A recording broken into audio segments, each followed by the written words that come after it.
Gagawa tayo ng pokneneng. Itlog ito ng manok. Yan, na-boil na. And then, ilagyan natin ng harina at food coloring. Kasi may pipino ako sa rep. Hindi nagagalaw. So, yun ang gagawin kong sausawan mamaya. Ayan. Dito, nagpapainit tayo ng mantika para pagkalubog natin nung ating tokneneng ay hindi mababaklas o hihiwalay yung harina. Yeah, so waiting lang natin na uminit yung oil.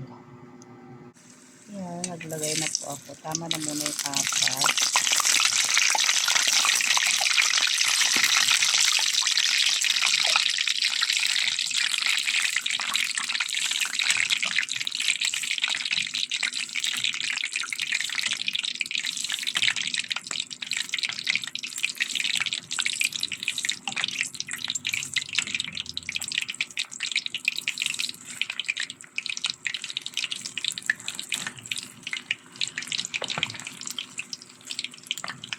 So, ito mga to, tatanggalin natin.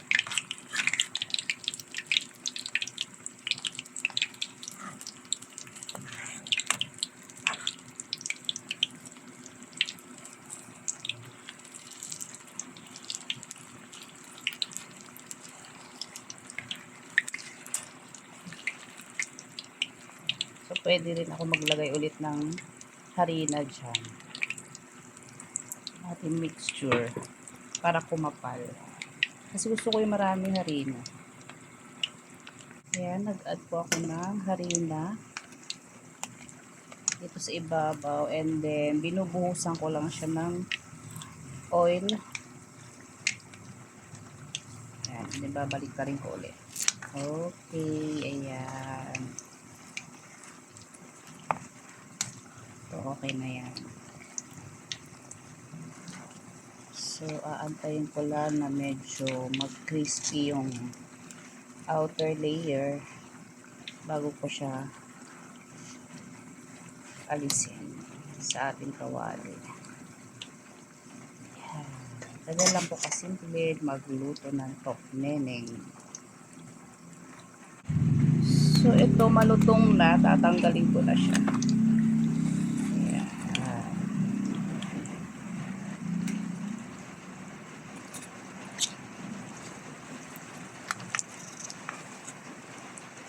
Pwedeng pang ulam o merienda. Gusto ko ito lalo na pagka masarap yung sauce.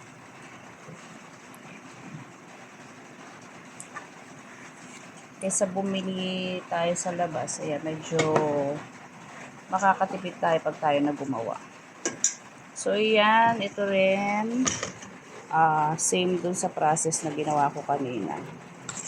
Yan, so may 4 na tatira kasi may 3 rin ako na ipiprito pero walang coating kasi ayaw ni Bunso. Yan. So naluto ko na po lahat ng may coating. Ito naman kay Bunso. Ayaw niya ng may harina. So yan lang. Ganyan lang ang gusto niya. Yung fried boiled egg. Ayan, done na po ako magluto. So, ito yun sa amin, yung may coating. At ito kay Bunso. Yan, yung 3 walang harina. And then, di ko na po naipakita yung paano gumawa ng sauce, sa sausawan. Yan. Combination lang po ng yan, pipino, and then, sibuyas, kalamansi, paminta, salt, at saka onting sugar. So, yan ang ating finished product for today. Pang merienda, pwede rin pang ulam. Yan. Thank you so much for watching. God bless us all. Bye-bye.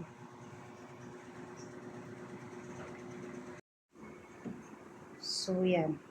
Nakaluto na ako at ako'y nagugutom. Kain po tayo. Gusto ko yung maraming harina.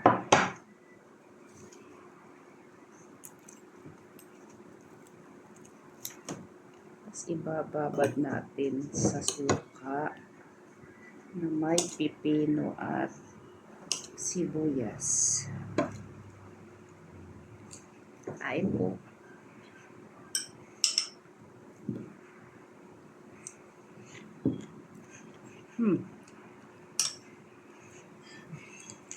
Tama lang yung timpla ko sa sausawan kasi hindi siya masyadong maasim. Ayoko kasi sobrang asim. Kaya naglalagay ako ng onti sugar para mabalanse yung asim. Kasi naglagay po ako ng kalamansi.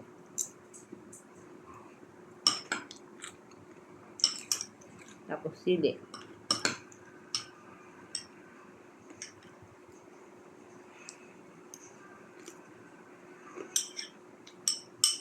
Hindi ko alam kung magkano sa labas to. Kung magkano na per piece. Kasi, nung last ko siguro bumili sa labas, no? Hindi ko alam kung 15.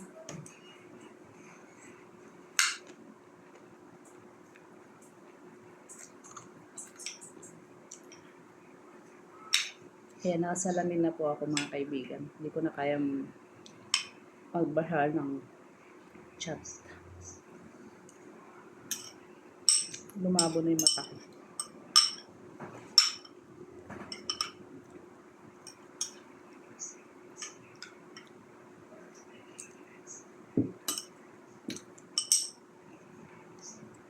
Hanggang nakasanayan ko na lang isuot. Actually kay Mr. ko, leading glass niya. Pagka may mga binabasa lang siya na resibo, nire-review na resibo yan. Kaya may tinitignan sa cellphone. Doon lang niya ginagamit. Hindi niya dinadala sa pwesto.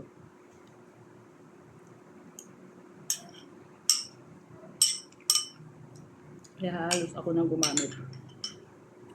Wala akong panahon pumunta sa mga clinic ng mga mata.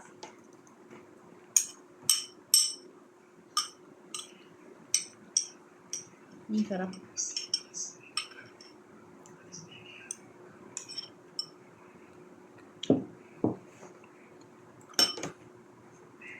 Paborito ko to.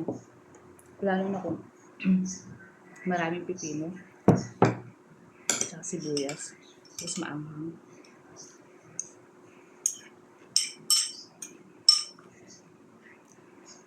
Nakakatatlo ako.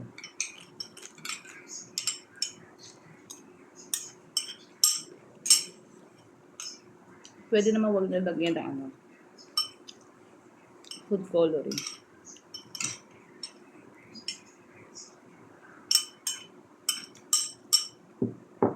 Medyo tinimplahan ko lang yung ating harina kanina. Unting asin. Para may lasa na yung coating ng ating itlog.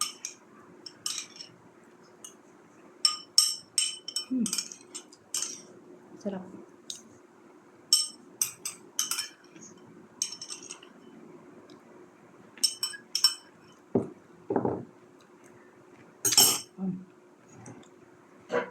Mamaya ulit. Pagka dinner time. So, ayan ang ating nagawa ngayong araw. Ayan. Nakatipid tayo kasi ginawa natin yung ating pag-memen. Ayan. So, maraming salamat. Bye-bye!